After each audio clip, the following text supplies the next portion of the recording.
Well, hello everyone. If you can hear me, please give me a thumbs up.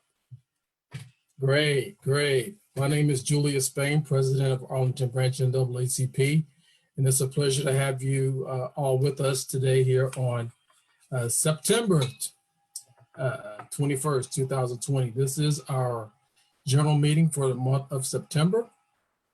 We will do a few things here, some administrative things. Hello, everyone. Okay, hold on a second. So unfortunately, our secretary is out tonight, so I'm going to be kind of dual-hatted here as they gave me permission here on, on Zoom. So we'll make this happen. But we have a guest speaker tonight, Samia Bird's with us. She's the new Chief Race and Equity Officer for Arlington County. So we look forward to hearing from her. So at this time, it's 7:31. I'm going to call the meeting to order. This is a virtual meeting for the Arlington Branch NAACP. And what we're going to do here, let me go through the agenda a little bit.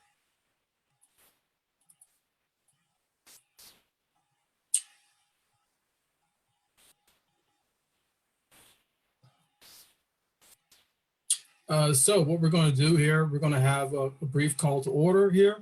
I'm going to give you a Secretary's Treasurer's report. We're going to then receive our presentation from Ms. Samia Bird.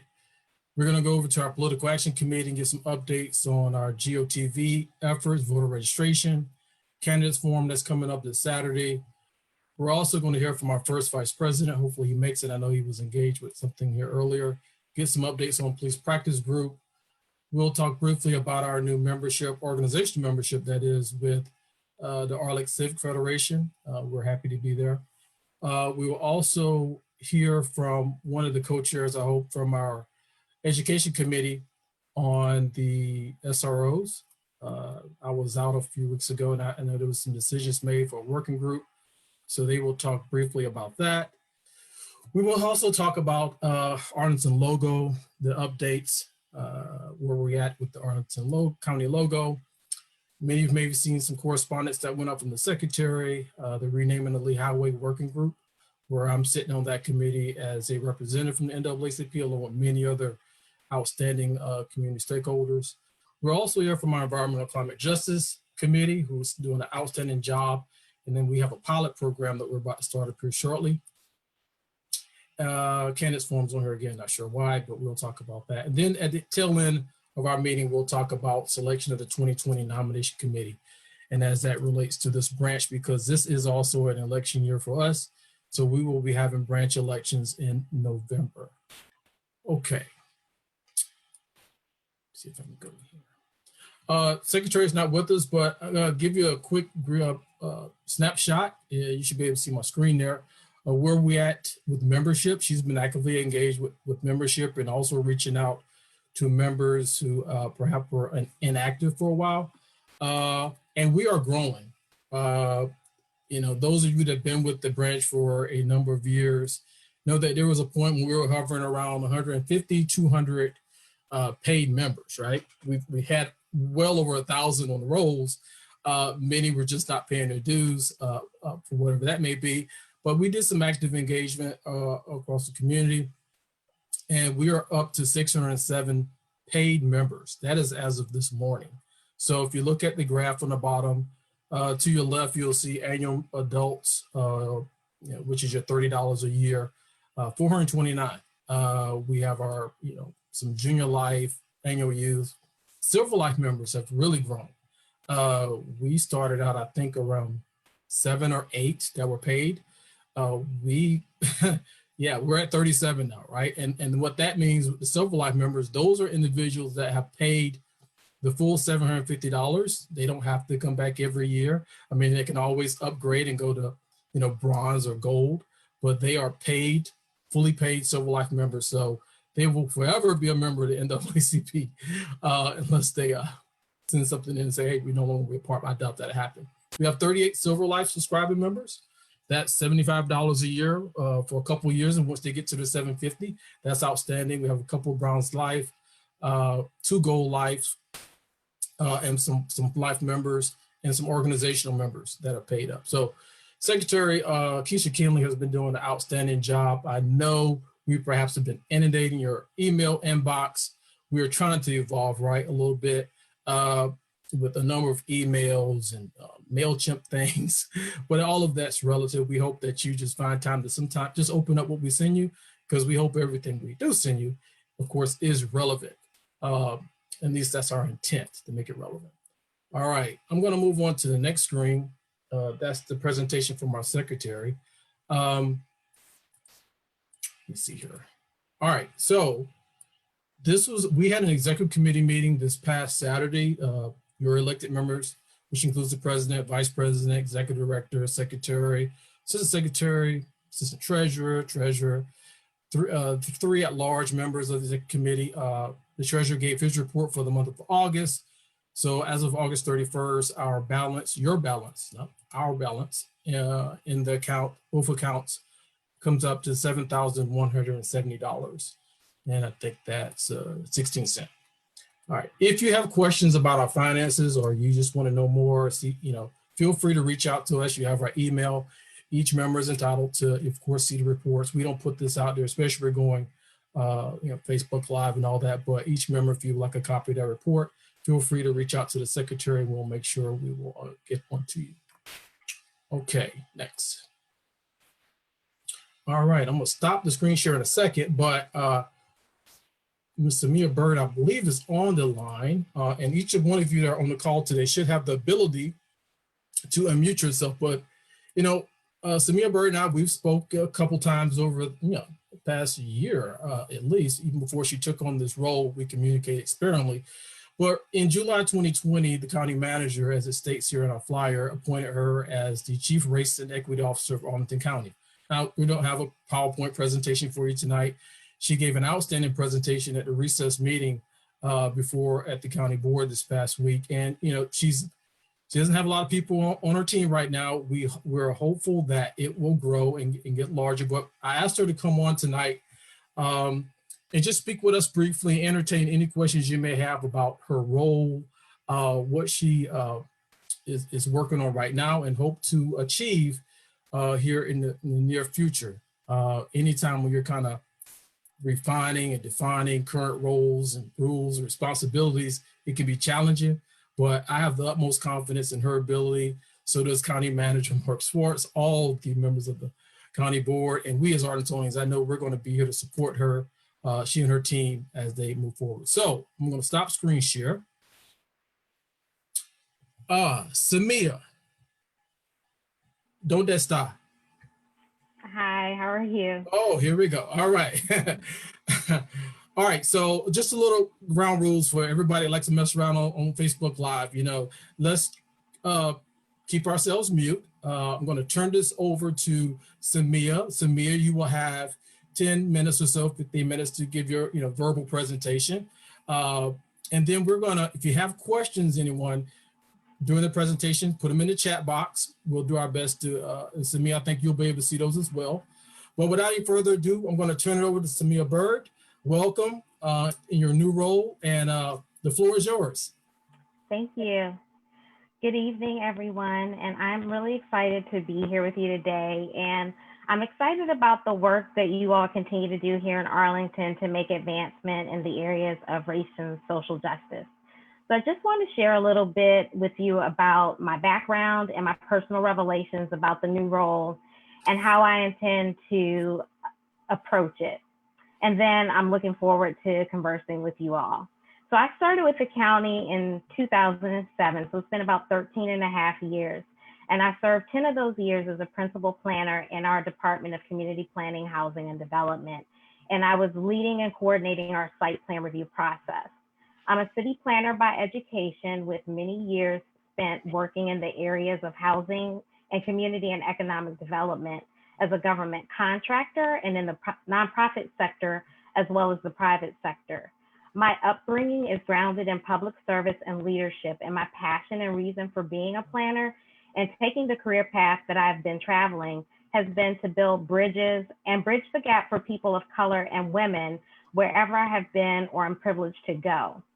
So my desire has always been to work to physically make communities and neighborhoods better and improve access to resources that better enable people to thrive in all areas of their life and empower and build the capacity of people of color to successfully contribute to and shape the places where they live.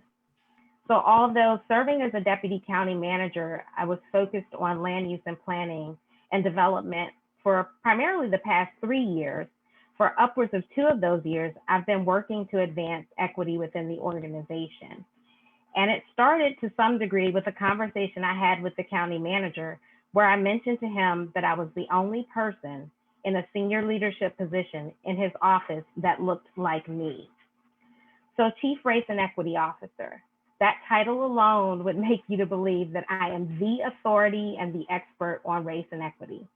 I'm a Black woman as a Chief Race and Equity Officer, and I'm either going to be viewed as a token or the expert, the fixer who's going to absolve everyone of playing a role in being part of the solution, or the checkbox to say that we've responded to what this pivotal moment calls for. But I'm neither. I'm going to be defined and analyzed, questioned and criticized. I'll be pressured and pushed, strongly encouraged, solicited and exalted.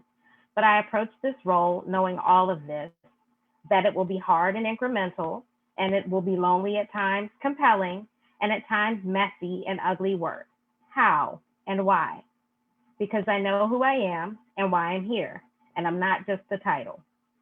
So I'm leading with humility and grace for myself and others, and I'm leading knowing that I'm not in charge or command or in position to control, but really in a place to influence. And people are watching and listening to the things I say, do, and don't do. And so I'm mindful of how I use myself and I'm used. I check myself, I check my privilege, and I'm purposeful to be certain that I understand the allowances made for me at the expense of someone else. And I'm the exception. I'm not the norm. I'm rooted and grounded because in my new role, that's exactly how I need to be. It's not a political position or appointment. I'm not a compliance officer, and I'm not the only one to do the work. But I will lead and I will convene and organize and collaborate, leading others to believe and understand their role and part in advancing racial equity, and then to think through how they will do that and what that means for them as an employee, a resident, a business, a visitor, or a leader. And what do I mean by racial equity? It's closing the gap so that race is no longer a predictor of one's success and outcomes in all areas of life. So why Chief Race and Equity Officer, and why do we lead with race specifically?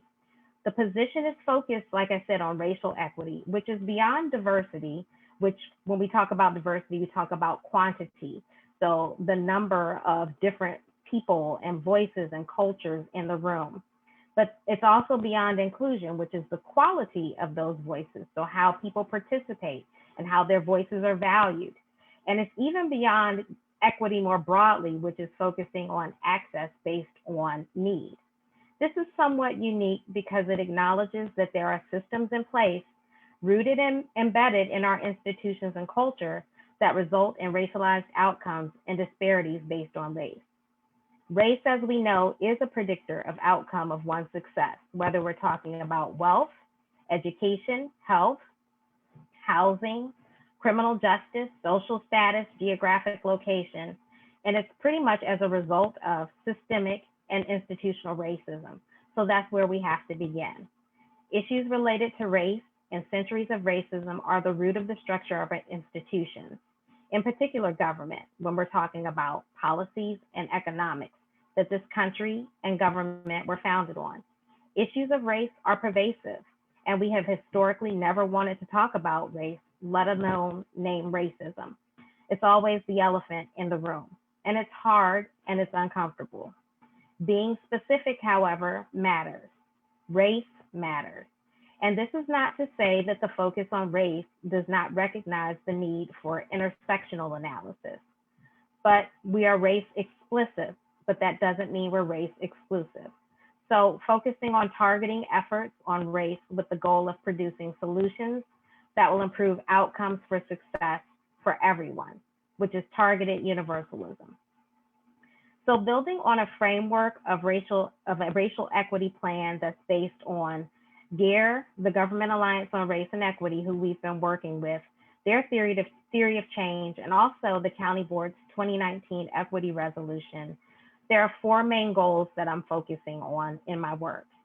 The first is normalize. And that goal is that we would have a shared understanding, knowledge, and nomenclature around racial equity within the organization as well as the community. The other is organize, that we would have a sustainable and supported structure to advance racial equity to include personnel and resources that become a defined and integral component of the organization and the system. 3, operationalize, that racial equity is a matter of principle in developing and considering the impact that policies, plans, and decisions have on all residents as well as employees, and that every employee, resident, and person who interacts with the county can see themselves in the work, the process, the system, and the structure. So applying a racial equity lens intentionally, consistently, and constantly. There are 4 questions that we ask, and I've even added a fifth question. The questions that we constantly need to be asking at every step of the process, every decision, and in the middle of the process and the product is who benefits, who is burdened, who's missing, and how do we know? And to make sure that we are action-oriented in our approach, I'm also adding, and what do we do about it? Because it's not just enough to ask the questions and know, but when you know better, you do better. So to make sure we're constantly focusing on action, what will we do once we know? Also, collecting and disaggregating and analyzing data based on race, intentionally, comprehensively, and as a matter of standard or common practice. Because if we don't collect the data and analyze it and disaggregate it based on race, we won't know whether we intend to or not, whether we will have racialized outcomes to any of the decisions that we're making. So a racial equity tool as a means of continually asking how our decisions, our policies, our purchases, and our programs impact people of color, and being intentional about inserting racial equity into our decision-making processes every step of the way. The 4th goal is then to assess, which is that we establish benchmarks and regularly and continually assess and evaluate where we are, what we have done, and how we're doing. What things do we need to change, adjust, and how do we evolve over time to respond to changes in our workforce, in our culture, in our community? We know that we're constantly and continually evolving as an organization, as a community, and as individuals. And so we'll need to constantly be able to assess where we are. And this whole process, these goals, they're all looped together, they're connected, intertwined, they're continuous and continual, meaning we'll never be able to stop normalizing and having conversations. We should be constantly looking at our organization as it evolves and how we're organized in the structures that we have in place to support the work. And we should be constantly refining our tools to operationalize racial equity. The ultimate goal is that racial equity is a value. It's what we believe and it's what we do, just simply what we do. The work, again, continuous and constant. So what am I working on now? I'm taking the time right now as I start up because this is a new role, it's a new position for government and for the county in general. I'm taking the time to meet people, to actively listen and learn about areas of concern and importance in our community and also within the organization. Focusing on designing and executing a series of facilitated conversations on race and racism. And this would be in partnership with Challenging Racism. This will include an assessment to provide for us a baseline and understanding of our thoughts and perceptions as a community about race and racism in Arlington. And then there'll be a series of conversations that we look forward to kicking off with Challenging Racism starting in the fall in October. And they'll be at different levels. So a series of conversations that anyone can participate in throughout the county, focusing on race and racism, but then partnering with organizations throughout the community and community groups to be able to train them to have conversations with their members and their membership and build their capacity to have conversations about race and racism. And then also developing a toolkit that anybody can pull down to have a conversation about race and racism with their neighbors. So a kitchen table conversation with their family, with their friends on different topics. So again, we can constantly have conversations and talk, know shared experiences, understand each other better, and learn each other. Working on a number of fronts also within the organization as well to do a lot of the same. So I'm in a unique position of balancing working with the community on race and racism while also working on bringing the organization along as well as we look internally at the work that we do. So this is providing education and awareness, opportunities for training, as well as facilitated conversation for employees as well. Working to organize the structure within across departments so that we can continue to refine our racial equity plan and we can start to implement that across departments. So setting up the structures that we need to have in place to be able to do the hard work. And then also continuing to support the Government Alliance on Race and Equity and our work with them and the Metropolitan Washington Council of Government.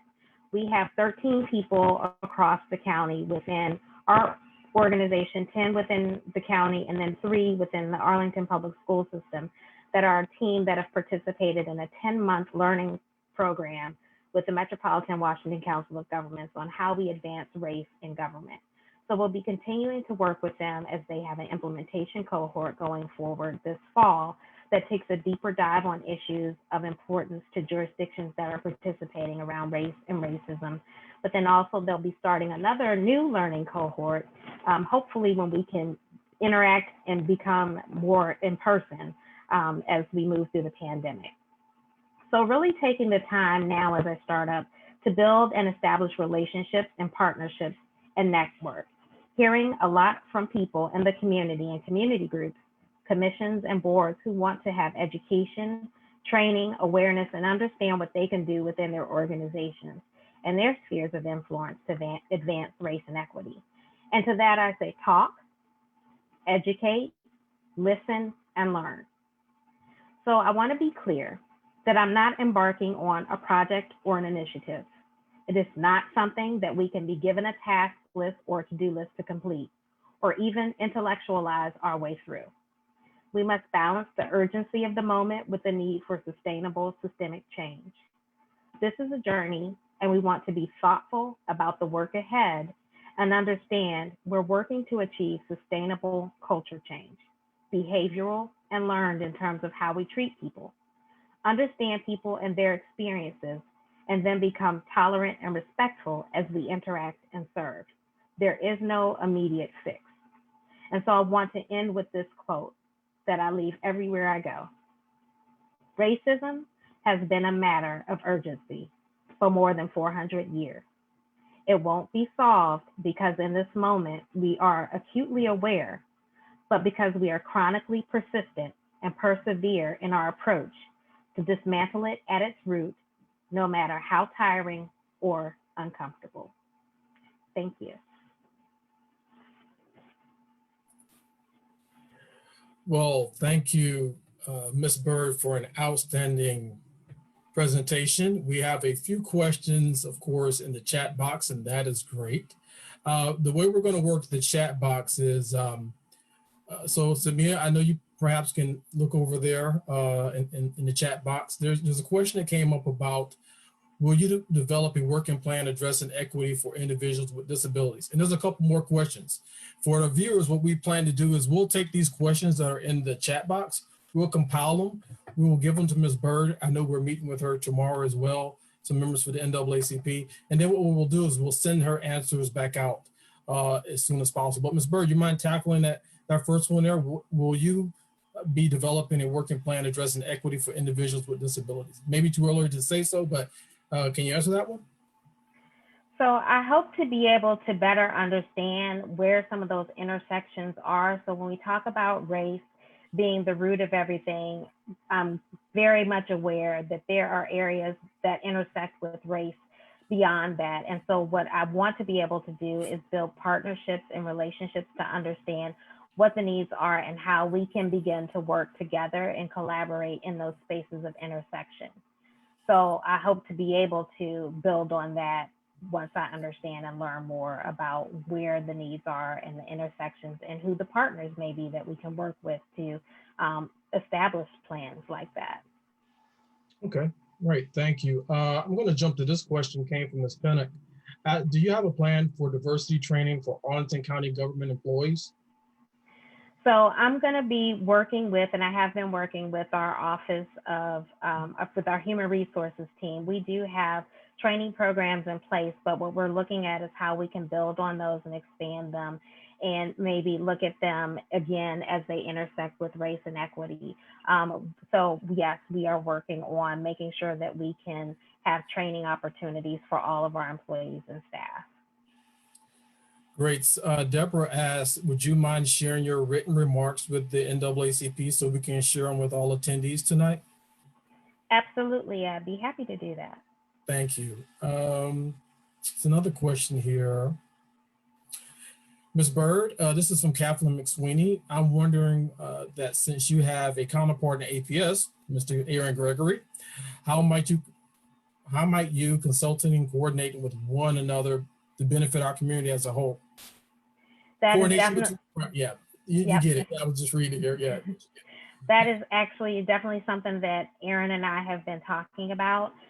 We actually have been talking regularly, and we're setting up regular meetings so that we can start to coordinate and collaborate on our efforts and understand, again, as you indicate, how we might be able to partner in some of the work we're doing.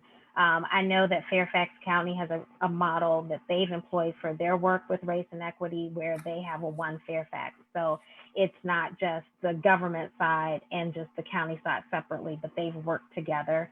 And so we've been talking a lot about how we might be able to collaborate on our work and make sure that we are coordinating in our efforts and sharing information. And when Aaron came on board, we pulled him into our work with the Government Alliance on Race and Equity.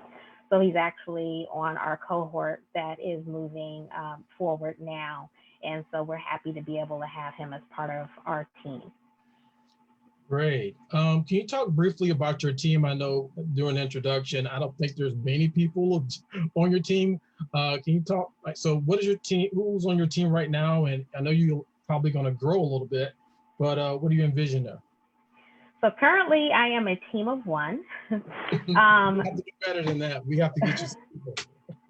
But what we do have, I will say, is the opportunity that we had to participate with the Government Alliance on Race and Equity and the Metropolitan Washington Council of Governments was a really great experience for us. That program started in September of 2019, and it was supposed to be a 9-month learning cohort, but it actually ended up being 10 months because they added time because of the pandemic. And we have 10 staff members across the organization, and I mentioned, as well as 3 from APS, and they have formed a really strong team and a really strong support for me so far. They are representing pretty much every department almost in the county, and most of them are at the management level and above. Recognizing, however, that many of them have full-time jobs that they're also working on, though, has been a little challenging. We've been coordinating each month. We meet regularly. They are thought partners for me, but I will say that my plan going forward is really to think through how I might establish a racial equity core team, which would be more dedicated to working with me directly on a racial equity plan. And I'm looking to establish that across departments. A number of the departments have also started to put into place their own work programs related to racial equity, and they have leads that they're working on, so racial equity champions that I'm looking to also use and leverage for additional support and resources.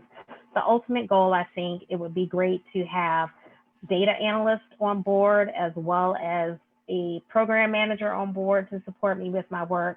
But right now, a lot of the work is really happening across departments with a lot of collaboration between myself, people in human resources, as well as I've also been partnering a great deal with our director of our Office of Human Rights and our assistant county manager, Gurjeet Chima. She and I had the opportunity to participate on a working group with COG and GARE as they were preparing and developing the cohort program that ultimately was put in place in September of 2019. And we have been working with them beginning back in, I want to say, the fall of 2018, actually, as they started to develop that program. So the other thing that has been helpful and that I look to build upon is that GEAR is a network, and it is a support system and a resource for governments who are advancing racial equity. So I have established a relationship with counterparts throughout the region who are also doing this work. And so that's been helpful to me as well.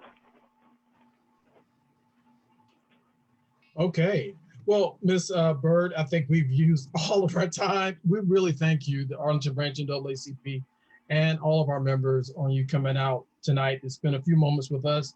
I know we will be speaking tomorrow briefly for an hour or so on some issues, and we are hopeful that and optimistic that things are going to work out, and we'll get you some people on that team. At least the county will, and great things will come out of from your team. The questions again that are out there in the chat box for those that have put questions there, we will send those to Ms. Byrd and ask her to reply. Okay, thank you, Ms. Byrd. Everyone, give her a round of applause. Thank you for having me. Welcome, you're welcome. Okay, before we get to, can everyone still hear me? Yes? All right, because something happened here. We're gonna have, there's a few elected members that joined the call. I believe Senator Favola, and hey, Senator Favola, and County, is it Barbara Canahan? Yes, hey Barbara. Thank you both for joining with us this evening. It's always a pleasure. I know both of you are also members of the Arlington Branch NAACP. So if there, am I missing anyone? I would hope not. If I am, just let me know. Barbara and both Barbaras, Senator, and do you have anything to say? I'll give you 60 seconds to say a few things. Just go ahead and unmute yourself. Oh, okay. Oh, Julius, thank you. This was a great presentation. I'm very interested in learning how we can help the new coordinator for Arlington County. I think the racial equity is a really important issue and should be considered in the allocation of all county resources and all county decisions. I'm glad the public school system will be involved in this conversation, so kudos. And Julius, thank you. I'm sure you had a lot to do with Arlington County moving forward on this, and I am just, you're doing exactly what you need to be doing. So thank you, Senator. You and the Arlington branch of the NAACP are doing tremendous work. Thank you, thank you. Please excuse me, this young lady right here, Barbara Canahan, I'm coming to you. Parissa, our Commonwealth Attorney, Parissa, I was just told you're on the line. Barbara, if you have a few words, if anything you want to say, give you a few seconds, and then I'll go over to our Commonwealth Attorney. Sure. I mean, same thing. Great presentation from Samia. I was very interested to log on and hear from her. I know you have some really interesting things coming up as well that I'm interested in, but just want to double down on the question and Samia's response about working collaboratively with APS. And that's certainly something that we're all interested in seeing happening. We are building out our equity, diversity, equity, inclusion office a little bit. And I know that Aaron Gregory has been in touch with Samia, and we're going to keep supporting that work. Really excited about working with all of you and excited about hearing the next presentations as well. Thank you, Julius. Yeah, thank you, ma'am. Parissa, our Commonwealth Attorney, you have anything you want to say to the audience tonight? Okay. Let me go to my screen here. Sorry, I'm on mute. Which is the faux pas of 2020. Hey, Commonwealth Attorney, you have 60 seconds. You have anything you want to say to the NAACP family and our friends here? I'm just really excited for the work the NAACP is doing and excited to work with Ms. Byrd on not only issues of equity within this Office of the Commonwealth Attorney, but also in the criminal legal system. Thank you, ma'am. Thank you. All the best. Stay safe. Okay, I think next we have, go here to the screen. We're gonna have our Political Action Committee. Detta, are you there? Yes, I'm here.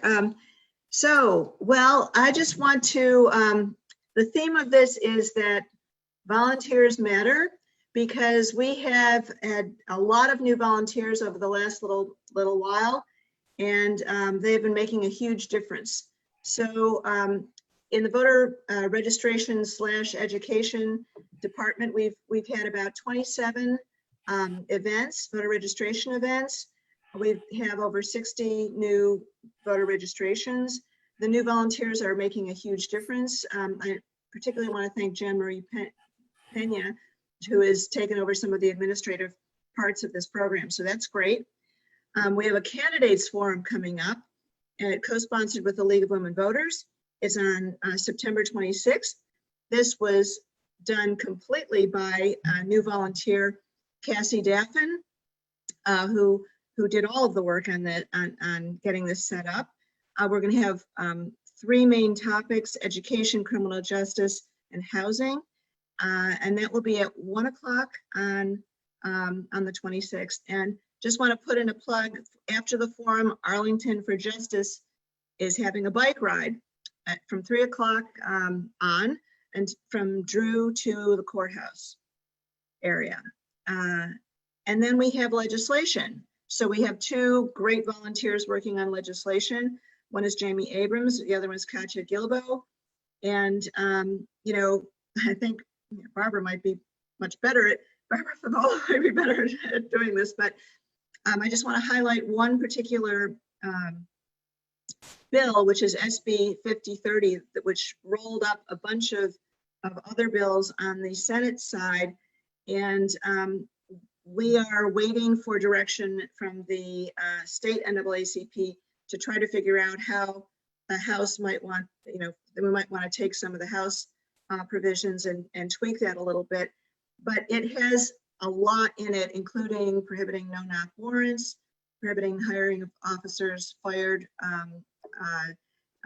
or resigning during a use of force investigation, banning chokeholds, strangleholds, requiring attempts at de-escalation prior to use of force, requiring law enforcement to exhaust all other means prior to using deadly force, and creating, importantly, a duty to intervene by fellow law enforcement officers. And there's much more in this bill. So a lot of this has been passing on basically party lines. And so, you know, we just have to keep up the pressure. It turns out that SB 5030 is ended up in the House Courts of Justice Committee. That committee is loaded with local representatives. I mean, we've got, you know, Charnel Herring is the chair. We've got Vivian Watts, I think, is Vivian Watts from Yes. Annandale, vice chair. With Patrick Hope, Rip Sullivan, Mark Levine, Marcus Simon from Falls Church, Carrie Delaney from Centerville, Jennifer Carol Foy from Woodbridge. So we can have an impact on this, on how this provision, you know, works its way through. So just as soon as we know what to, you know, which, you know, what parts of this we want to lobby on, we're going to send out some calls to action. I also wanted to say that we did some calls to action on a budget amendment, really important. It, you know, this branch decided that we did not like having SROs in the schools any longer. And there's a budget amendment that would divert the money that goes to SROs into funding mental health counselors in the schools. We sent out that call to action. And we're going to be doing more of these. Just one more second, and then I'll turn it over to Barbara. We're going to be doing more of these because, you know, we want to make a difference. And some of these are just a click and send thing. Some of them you have to cut and paste, but please take the couple of minutes to react to these calls to action. Barbara. You know, you did a great job, and I think that Senate Bill 5030 should sail through the committee. I mean, we had worked prior to putting the bill together with expected key House members. So Yeah, we're hopeful. This is a real transformational package. This will make significant changes in, we hope, the culture of policing. So thank you. It is always good to have folks who have our backs. Unfortunately, these bills have become very contentious, and it's just the way it's the world we live in. So it's good to have you doing those calls to action. So thank you, Detta. Thank you to everybody who's helping you. Yes. Okay, so finally, postcards. We have a postcard program. Another new volunteer, Laura Biederman, stepped in. It was she stepped in the middle of it, and she just hit the ground running. And we've done over 7,000 postcards into important areas of Virginia. This is finally our juvenile detention center letter. We asked for two things from the Office of Court Services. We asked that the demographic data, which actually was so skewed when we finally got it, we asked it to be published yearly, and they agreed to do this. So that's great. And we're following up with a meeting and to talk about who decides who gets incarcerated versus who gets diverted into other programs and who has input into that decision. So that's our report from the Political Action Committee. Thank you to all the new volunteers, or all the volunteers, for making this work. Thank you, Madam Chair of our Political Action Committee. And I know your committee has grown quite a bit in the past 2 months. Two things. I don't want to leave out League of Women Voters, DETA, because they are going to be co-sponsors for our upcoming candidates forum. Is that correct, right? Yes, that's correct. So we want to plug them and thank them for co-sponsoring. We've done a couple of events with them in the past. Also, for those of you that may be interested in the Constitutional Amendment 1 and 2, that's going to be, some people perhaps already voted. The Fairfax branch of the NAACP is having an hour-and-a-half, 2-hour-long conversation on that tomorrow, for just to inform voters, citizens about those amendments. So feel free to lean over into Fairfax NAACP tomorrow night. You go to the Facebook page, you can get the registration link and sign up and watch that there. We would have liked to have had a dedicated entire segment or Dave to just those two things, but it's not enough time in the day. Lastly, I had a meeting last night with the Virginia State Conference Executive Committee regional VPs, and we are, just to let you know, we're looking at state law 24 TAC 2607, which prohibits conduct, intimidation of voters. It is unlawful for any person to hinder, intimidate, or interfere with qualified voters. We saw what happened at Fairfax Government Center. So I kind of raised that to the state level. Many of us did. And, it's September, but we can only imagine what's coming down the pipe. So the Virginia State Conference at NAACP is looking to put something out, a letter, a statement, but also we are going to engage with the governor and the attorney general and perhaps some local law enforcement, because what we saw in Fairfax, I think this past Saturday, was just the beginning, okay? And no voter should be out there, getting intimidated. State law says, that's prohibited. That can be fine. That's a misdemeanor. NAACP is not having it. So just to let you know, more to follow. With that being said, and if you have questions about it, just put it in the chat box and I can follow up with you later on. Police practice group. So let me get my share screen back up. Vice President Carter, are you on the line? I am, Mr. President. Thank you. Good evening, everyone. So as you guys know, let's see, August. So we've been meeting a little bit over a month now since the county manager formed this police practices working group. And let me share this. I'm going to put in the chat.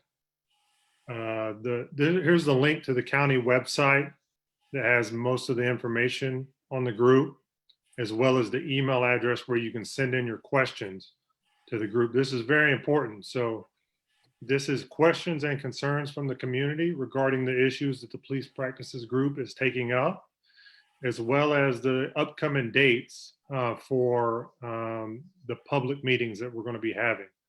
And the way that they're going to run those is They're going to take questions beforehand, and they're also going to allow, from my understanding, a few citizens to speak at those. Yeah, a few people to speak at those, as well as presenters, and then obviously members from the subcommittee. For those of you who don't know, the four main questions that the group is looking at, number one is Civilian Review Board, what type and what approach. The second question is the role of police department in providing mental health services. Number three is the role for the police department in traffic enforcement. And the fourth question is opportunity for alternative dispute resolution, including restorative justice and mediation. And so what happened is they broke the entire group into subcommittees to tackle each one of those questions. And the subcommittees have been meeting on a weekly or bi-weekly basis to have some, quite frankly, very thoughtful conversation and discussion surrounding these issues that are super important to not only the community, but to the stakeholders, you know, the police department, the Commonwealth's attorney, the county staff, and just everyone involved. So it's super important work that we're doing and just trying to get down, you know, so that we can form some very thoughtful and proactive recommendations to the county manager at the end of this process that he can look at and take forward to the county board for consideration. So that's what we're doing now. Each one of the subcommittees is basically, we've been meeting now for a month, so we're doing it from a foundational standpoint, educational. We're bringing in experts in those local areas to provide that expertise, you know, to the subcommittee members, because as you guys know, it's not made up of law enforcement professionals. We're activists and local community stakeholders from all over the county.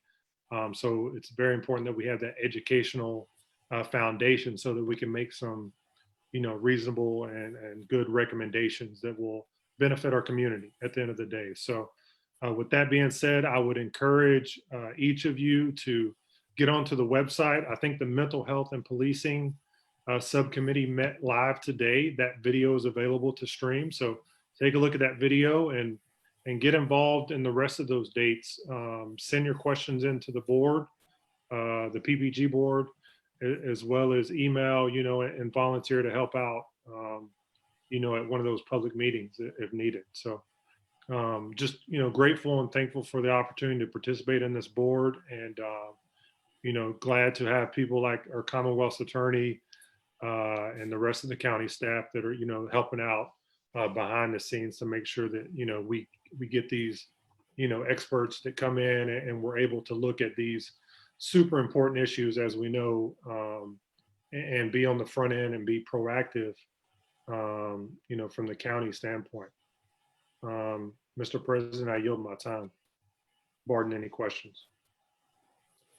Thank you, Mr. Vice President, for that presentation. I don't see any, let's see here, questions here in the chat box. Yeah, if you have feedback for the PPG, please do so here. Okay, yeah, got that. Great, thanks for your presentation, Mr. Carter. We're gonna move on in the agenda. I think we're right on schedule here. I'm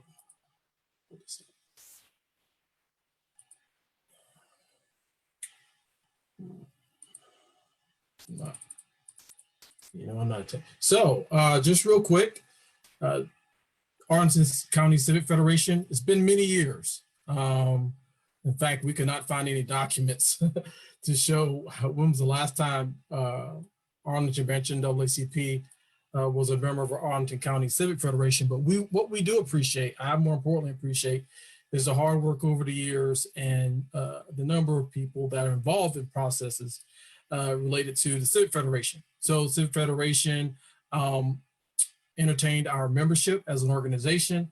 A few months ago, I went and spoke there twice. And a few weeks ago, I think the vote was 45-1 for our organization, Arlington Branch and NAACP, to take on become a member. We are now members. So we're actually looking to get engaged. We're working on a few issues with their civil rights committee. We have some delegates from our branch that are assigned there.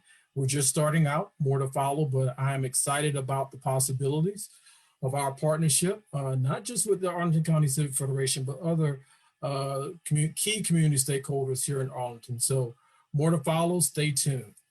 All right. We're going to talk briefly about SROs, or just, APS in general. Is either one of the co-chairs from the Education Committee on?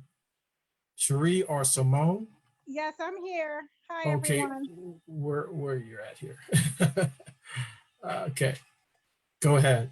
I'll give you a few minutes to give a presentation. Do you just want me to talk about the Yeah. SROs or do Talk about it. everything we're doing? Yeah, some of the things we talked about in executive committee, and then specifically about our literature about the SROs. Okay.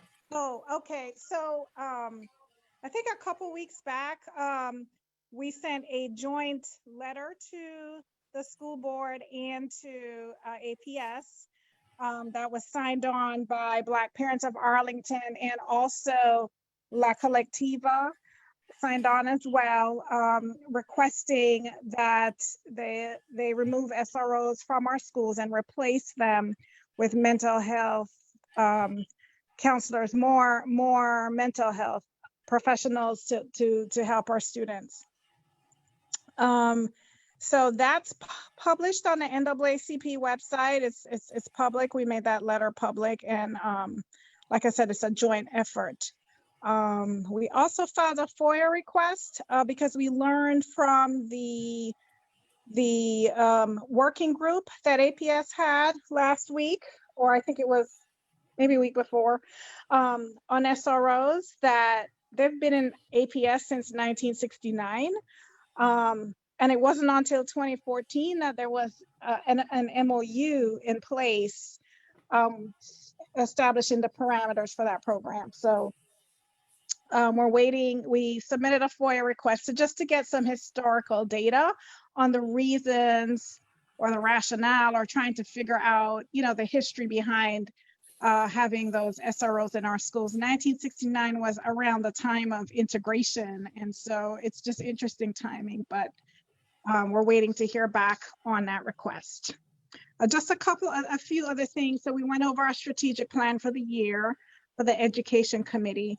A couple of irons we have in the fire is trying to forge a partnership with the Center for Youth and Family Advocacy for their peer program, which is promoting empathy through equitable resolution. And it's about reforming the juvenile justice program by implementing restorative justice in the schools. And we support that 100%, especially since we know the data is there to show disproportionate discipline and suspensions and referrals to law enforcement of Black and Latina and students with disabilities. And so we think that having a robust,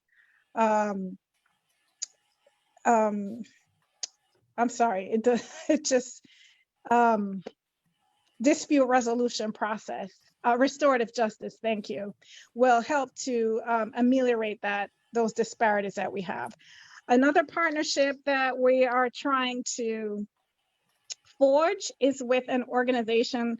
It's a nonprofit organization called Dyslexic Edge Academy, who is also partnered with UVA's Think a Bit Lab to bring after-school enrichment to students who are struggling to read in a Title I school. And so we are in preliminary talks with APS, hoping that they will partner with us so that this organization can train APS teachers. They have about 20 slots. It will cost nothing to the district, and it will cost nothing to these students. And it's really to gear towards students grades 1st through 3rd for early intervention of reading issues and exposing them to STEM as well. And this program can be done online during the pandemic. So that's another partnership we're doing. So that's our literacy project. And the only other thing I have, we are in talks trying to figure out how to establish a youth council so that we can give our students the experience for leadership and advocacy. And so we are going to be working with someone in charge of the Fairfax Youth Council who has a very robust program, which their students led the charge to change the name of Lee High School to the John Lewis High School. And we would like to have that for Arlington students as well, to give them those opportunities for leadership and advocacy.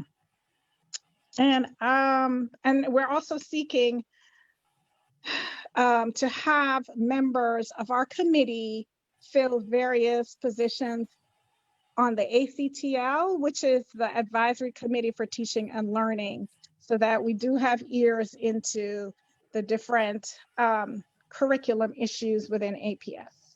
And that's all I have. Thank you. Unless there are any questions. Okay, thank you, Simone. Get well. I know your co-chair is out taking notes on another meeting tonight. So thank you for everything that you and the entire committee are doing. I don't see any questions right now, but what we're going to do, I'm going to move around just a little bit on the agenda because I want to get our environmental and climate justice team an opportunity to not only just introduce themselves again, but talk a little bit about the work they have been doing. As you know, this is a new committee for the branch, but we are already just amazed at the amount of work they're doing. So Gabriela Priya, are you on? Yes, hello. Have to unmute yourself. All right. Yeah, so just briefly, we got started with the Environmental Climate Justice Committee 2 months ago.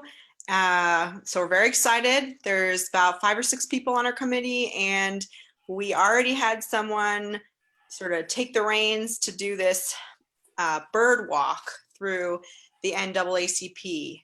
We managed to get 2 very prestigious Black birders, and it is sort of a pilot program. So in times of COVID, we have to limit the number of people that can come.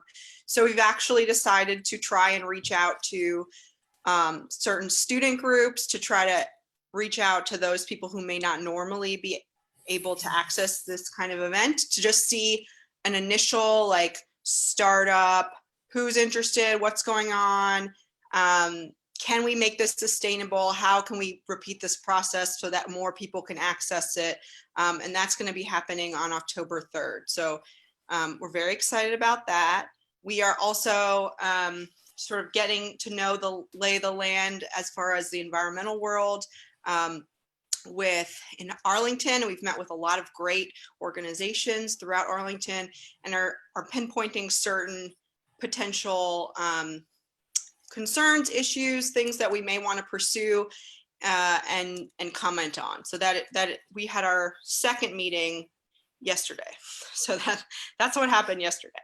But yeah, that's about it for now. Okay. Well, thank you. Any questions for our Environmental Climate Justice Committee? Any questions? So again, thank you for your hard work. I know you had a meeting with your committee yesterday. Tim Dempsey, are you on the line? Hi, can you hear me, Julius? Yes. Yeah, hey, Tim. So Tim Dempsey is on our executive committee, and I want Tim to take just 60 seconds or so. No, it's not on the agenda, but I got received the message. It's important. Can you just tell the viewers just briefly what we're doing with form-based code as far as the branch, how we're engaging on that? Hi, yeah, sure. So this is hard in 60 seconds, but yeah. Essentially, right now there's a proposed amendment to the form-based code, which basically is just it's basically a part of the permitting and site planning process for new developments on Columbia Pike.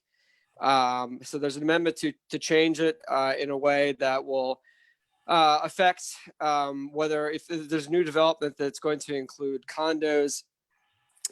There's, that would have provisions for affordable housing, but it would also, provide, extra density, higher building, higher buildings and all that. So there's a concern amongst community members that this that this was being kind of rushed through without proper input. But even upon kind of like really studying it, there's really there's a great sense amongst the local community that this could incentivize condo conversions of a lot of existing market rate rental, which would result in mass displacement of renters in that area. Obviously, it would be replacing them with wealthier condo owners, and we just don't think that that's kind of fair trade-off, to say the least. So we are continuing to monitor the issue. We're meeting with the groups along the pike, the civic associations and other organizations that are interested in this issue to try to come up with a good, to have a good response to this. We would like to also invite the housing staff to make a presentation to the executive committee and potentially, the larger group, so everyone can be kind of informed and on the same page. But yeah, that's what's going on right now. Thank you, Tim, for that brief update. As you can see, everyone, we're expanding. And we're just involved in so much right now. Give me a second to get something up, but we're going to go right into an issue I think we want to hear about. So this is, let me share my sound. I just want you to hear this snippet right here. It's going to go for a few minutes. Go on. I wanted to spend just a few minutes talking about symbols and names because there has been a lot of conversation as recently as Saturday about the question about the county logo, and wanted to lay out a few suggestions here for you. It's only 3 slides. So if we could go to the next slide, focusing on education, exploration, and evaluation. And so there'll be a slide that will discuss each of these about what I'm suggesting, and then looking forward to the conversation on education. We have set up what I'll call, we're going to have a primer on the history of logos and seals in Arlington. That's not ready for yet, but as we prepare it, we will release it. Also, along with a reading list, there's a large number of reading resources out there already. And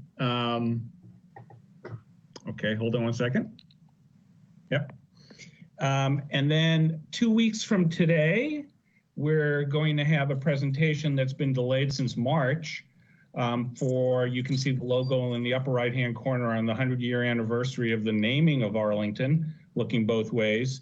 We're going to have a conversation about Arlington history, and I'll also be making a presentation with assistance from some of our staff on an analysis we did of the 1920 census as a point of comparison of how we've changed as a community over the last 100 years. I'm also very excited, and I know Chair Garvey has lived this with me and has, as has Katie Crystal a little bit, it's taken us only 4 years, but we have David Brooks who's going to participate in a very exciting program we're going to put together about Weave, which is a program run out of the Aspen Institute. And we're going to focus on some hometown heroes and some of the work they do to bind across the racial divide. Then we also have a project called Reverse Genealogy. I will just describe it this way, which is that most genealogists, including myself, spend their time trying to go back as far as they can into the past. This is actually flipping it around and taking a person and saying, who are the descendants of that person, as a way to try to bring in a broader stretch of community and relationships in other sessions. Let's go on to the next slide. So in October, what we're going to do is we want to spend some time gathering insights on symbols, and we'll probably do that through an online tool, which would be a dialogue, perhaps curated, where we ask everybody to weigh in on their opinions about logos and seals. And that will tie into what we're doing in November when we kick off our Historic Preservation Master Plan update. which has been long overdue. And that update is going to focus, I actually spent a long time yesterday with the contractor who's working on that, talking about histories and symbols and what went into naming a lot of Arlington facilities and Arlington streets. And then if you go to the next slide, I will come back in December with a summary of all that feedback, along with the feedback that Ms. Bird talked about and our community perspectives on race and equity. And I will come with a proposal in December about what the process should be to go about changing the logo, seal, and names. And hopefully the board will take a vote at that time on what the process is going to be for next steps. So with that, I think I'm concluding my presentation. I think Samia is done with hers, and that concludes the full manager's report. And back to you, Madam Chair. Thank you. What a major manager's report this time. And I know we've taken a lot of time. I think we will have some discussion here. I mean, in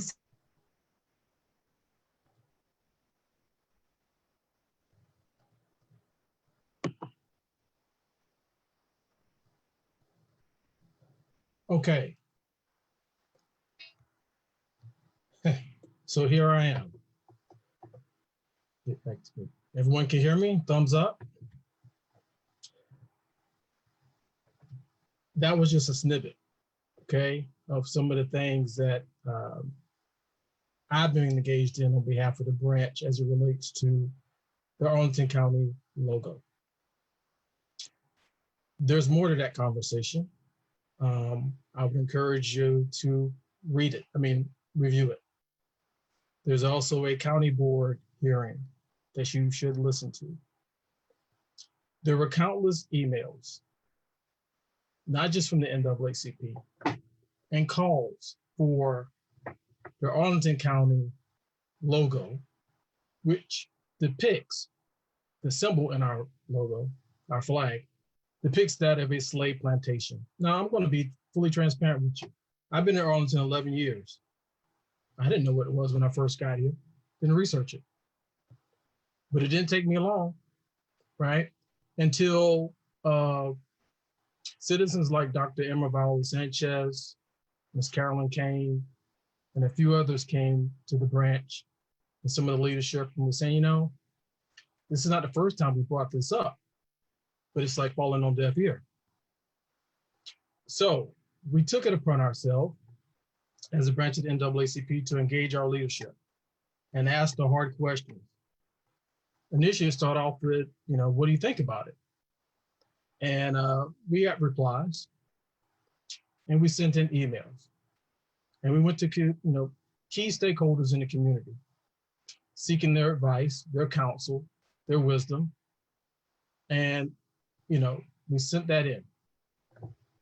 And I'm not going to, you know, spend all night about all the nuances of the process. We are where we are today.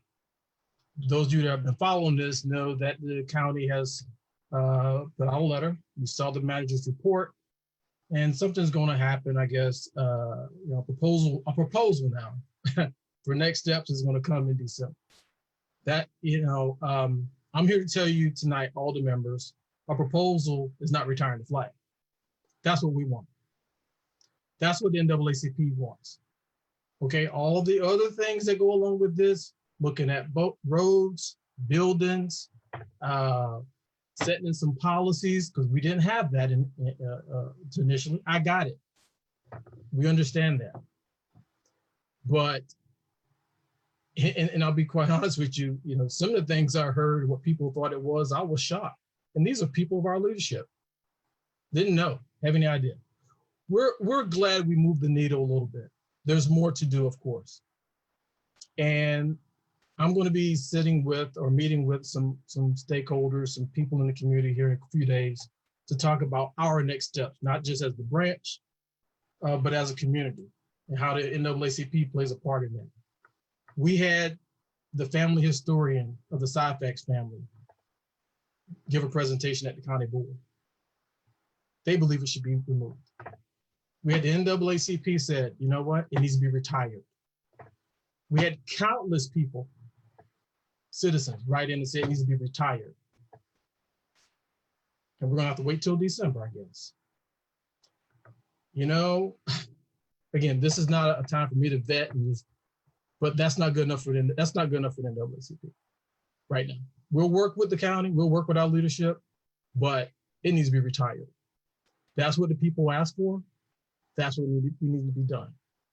We're not talking about city ordinance, right? People walking on sidewalk. We're not the Chamber of Commerce. We're not an affluent civic association. We're the NAACP. And our members want that flag retired. That's what we want. And I think if we continue to kick this can down the road and play politics with racism, it's not going to work.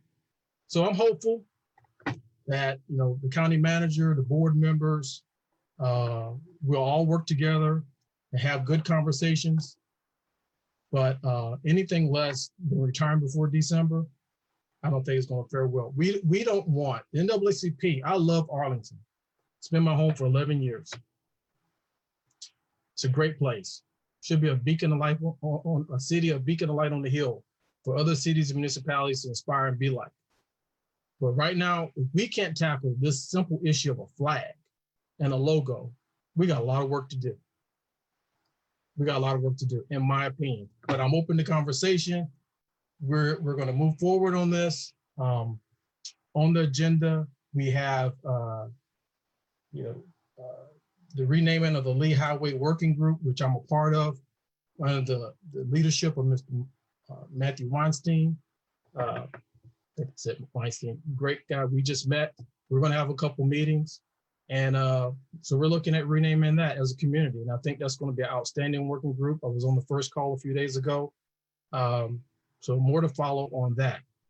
They have asked us, for our members, if you have recommendations for names.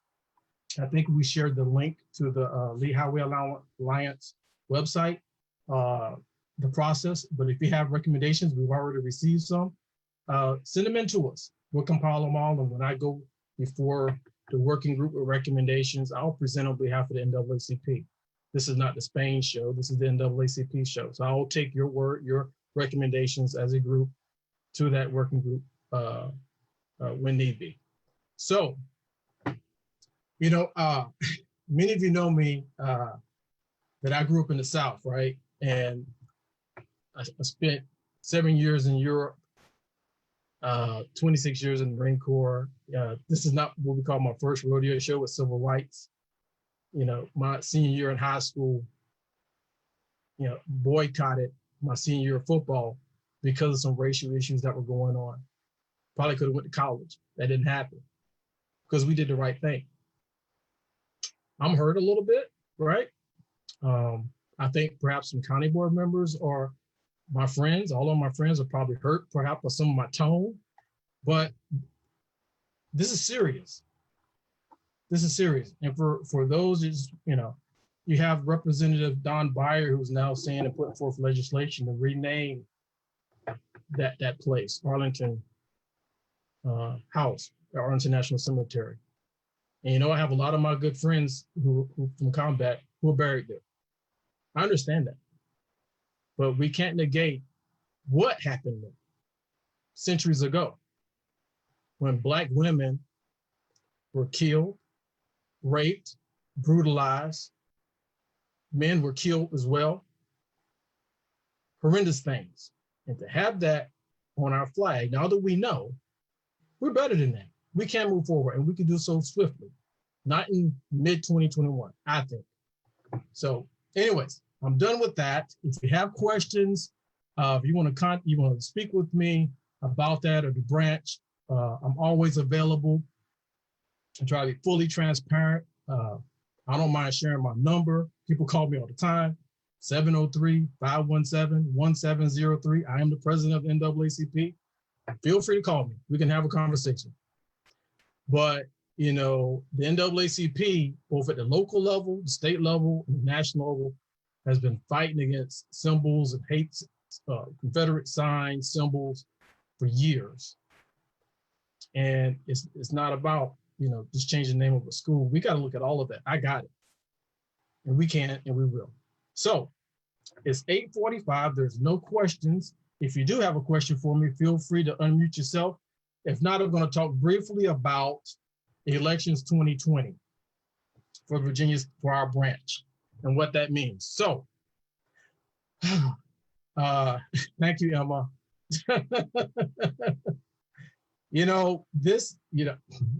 We get emotional with this, and I'm going to say this. I love me some Dr. Emma Paula Sanchez. I love her. She's awesome. And what really got my blood boiling was when she came to me, this lady who given so much in this community and was told that, we'll just get to it later. I was like, no, they're not telling you that, Emma. There's no way. It just kept me. And so I was just like, let's hook up and go. And we've been a great team. She and I, along with Carolyn Kane and so many others. So God bless you, Emma. Thank you for everything you've done in the past for our students, our citizens, what you will continue to do. Election. So this month is, we're supposed to get our nomination committee. She got the poll tied up here. So we're going to be in a virtual environment. National NAACP right now has our national convention going on, which I'm a delegate of, as well as 3 other individuals from the branch. We're meeting tomorrow night as a regional meeting, and everything's virtual. So this is new to many of us. But we have to make a decision on, one, the time and place for our meeting, which has always been November, but whether we're going to go paper or voting polls, stuff like that. So I'm going to put a question up. I think they teed it up here.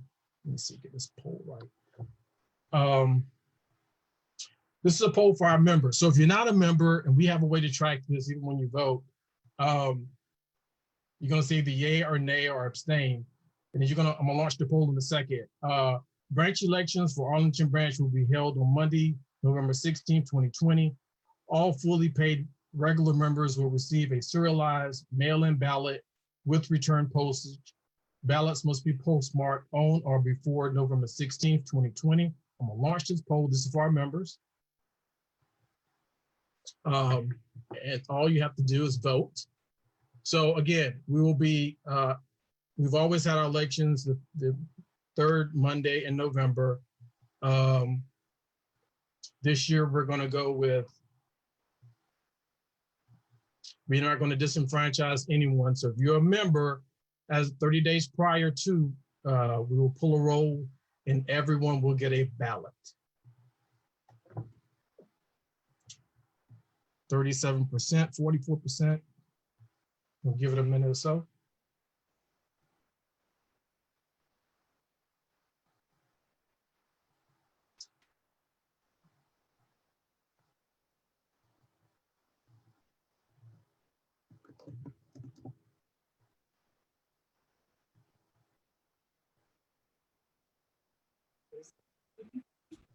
Okay. I think we're going to get this here and capture it.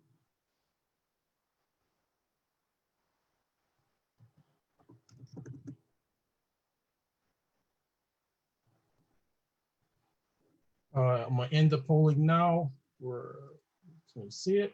All right, 94%.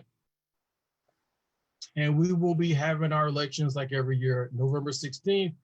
All paid members as of 30 days prior to elections will receive a ballot in the mail with return postage.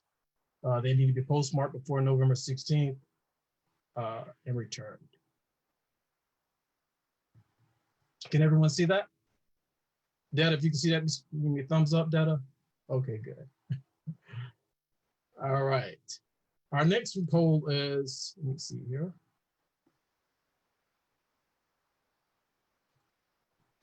I think we have another poll.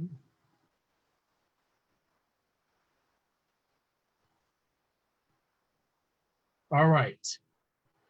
I'm going to speak through this. Per the Constitution, NAACP, the general membership determines the number of members to be selected to the nominating committee, which is between 5 and 15.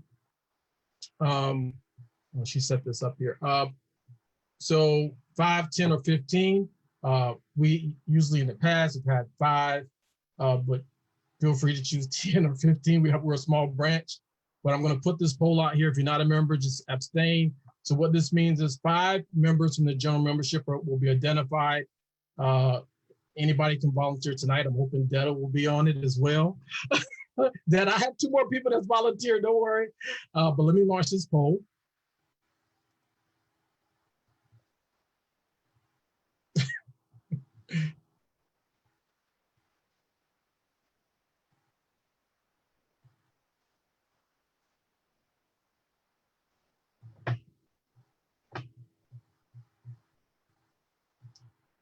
Okay.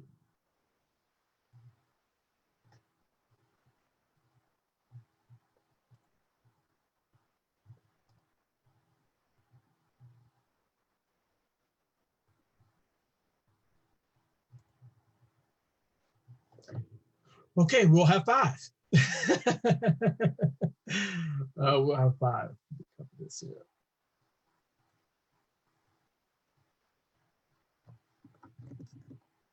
Okay, this is the big one here. I don't think she set up a poll because we had 3 people. Detta, if you don't mind, because you did this before, please unmute yourself. So we need 5 people, right, to 5 members. Thank you for unmuting, to serve on the nominating committee. So it's going to be easy for you to Detta. So what the nominating committee does, right? Detta can tell us all about this. You will get a roster. The nominating committee will receive a roster of all the registered members from our branch. You can have up to 2 members from the executive committee. Everyone else is at large.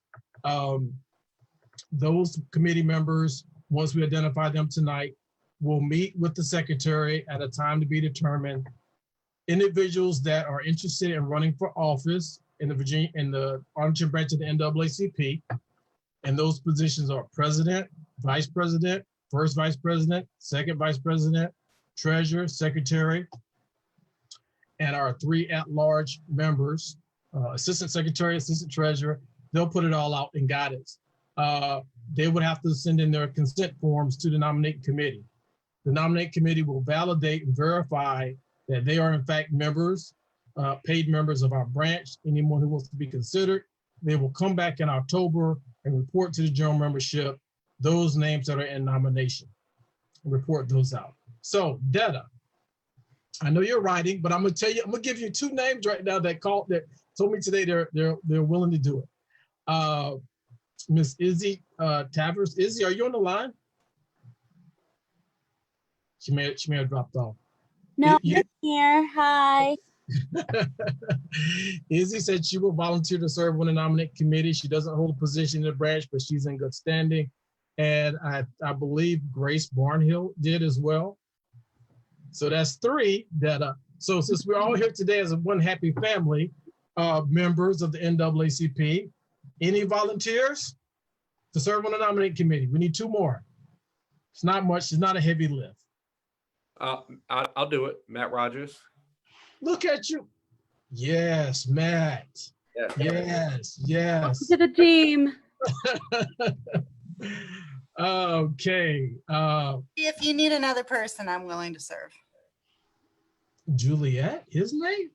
Lady, you're so busy already. You sure you can handle this?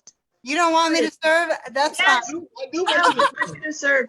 But Julius, I think we should also get 1 more just in case, okay? You know what? I mean, you're the only other, we can have up to 2 people from the executive committee. He has to volunteer himself, but I would love for the vice president to be on there. I don't know. If not, we can probably have, I don't know, anyone, any member can be on this. Right, any member can be on it. What I don't remember, because this was 2 years ago, right? There are some rules about who can be on the committee and who can't. Yes, right. So that's what I'm saying. And so I just want to make sure that we have enough volunteers in case one of us is disqualified. Yeah, so the ones that came up, Matt, Grace, Izzy, yeah, they're good. They're the whole positions. You're the only one on the executive committee because you're the chair of the political action. We need 1 more. Juliet has put her name. Julius, this is Adora. I can do it. Great. We can work with. Yeah, we can work on it. I have to reread all of We'll get that to you from the secretary data. So we have Miss Adora Williams data. You want to write these names down? Or you know what, Data, you do too much work. You're all over the place. Grace or Izzy, it's time to step up. I got it. I can do it. Okay, so Data, Izzy, Juliet, Adora, Matt, is 6, right? So the secretary will contact each of you soon. That it? Okay. Yeah. Okay. All right. So what we need to do, all members that are on the, let me see if I can do this here. No, we're going to do voice vote. Everybody unmute themselves. Please, we have 66 people on the line right now. If you're not a member, we're going to use, come on, it's COVID. If all in favor of Detta Kessel, Grace Barnhill, Izzy Tavers, Matt Rogers, Juliet Hisney, Adora Williams being your members of the nominating committee, please say aye. Aye. Aye. All opposed have the same right. The ayes have it. Thank you, nominating committee. Okay. Well, listen, y'all, like I do each and every month, I'm going to stick around for a few minutes after I adjourn the meeting. It's been wonderful here tonight. Like I said, if you have questions of me, I'll stick around here. I'm gonna leave the feed up. We won't be going live. It won't be recorded, so we can chat if you want to chat a little bit. But thank you for taking time out of your busy schedules. We see you, Michael. Mike, how you doing? Thanks for everything you're doing down there with voting. I see it. I see the post. I like the hat. It's all good. All right. There being no further bit, Mr. President, who's that? Kent, Vice President. Yeah, Mr. Vice President. Yes, sir. Mr. President, can we have a moment of silence for the passing of Ruth Bader Ginsburg, please? Thank you very much. Thank you very much, sir. Okay, at this time, we're going to take a moment, have a moment of silence, 60 seconds for outstanding lady, Supreme Court Justice Ruth Bader Ginsburg.